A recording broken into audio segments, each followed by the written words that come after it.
Music by DJ Sandeep. पतली कमर किया हमरो मुझ कवला हो। पतली कमर पिया हमरो मुझ कवला हो, हमरो मुझ कवला हो, हमरो मुझ कवला हो। पतली कमर पिया हमरो मुझ कवला हो। चढ़ के ऊपर राते कसते हो छवला हो। उठे बैठे में दिक्कत बा दर्द बढ़वला हो। चल फिरे में दिक्कत बा दर्द बढ़वला हो। पतली कमर पिया हमरो मुझ कवला हो। चढ़ के ऊपर राते कसते हो छवला हो।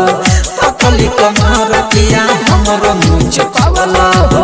चढ़ के ऊपर राते कसते हो छवला हो।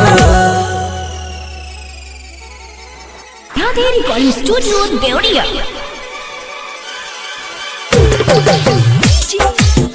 पतली कमर पिया हमरो मुझ कवला हो।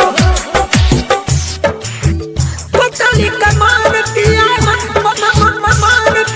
हमरो मुझ कवला हो।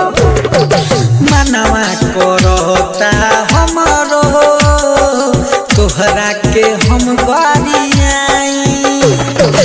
देख लग खावा भारी मरद तू बारो कसाई।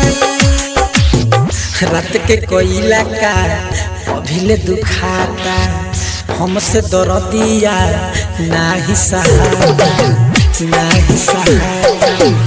देख के दर्द रात हमके मुआवल हो। देख के दर्द रात हमके मुआवल हो। पतली कमर पिया हमरो मुझ कवला हो। चढ़ के ऊपर राते कस के मुचावला हो।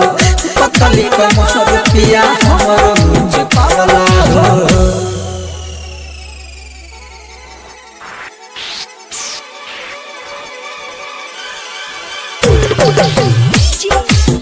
पतली कमर पिया हमरो मुझ कवला हो। पतली कमर पिया हमरो मुझ कवला हो। राइटर विकास पिया भारत बड़ी निरदैया। चंदन चांद तू जाके लादो दर्द के दवैया। तुरल तू गोद रेज के ताला रात से भइल बा घरवा में हाला, घरवा में हाला। डीजे संदीप के बात सब तू बतावला हो। डीजे संदीप के बात सब तू बतावला हो। पतली कमर पिया हमरो मुझ कवला हो। चढ़ के ऊपर राते कसते हो छवला हो।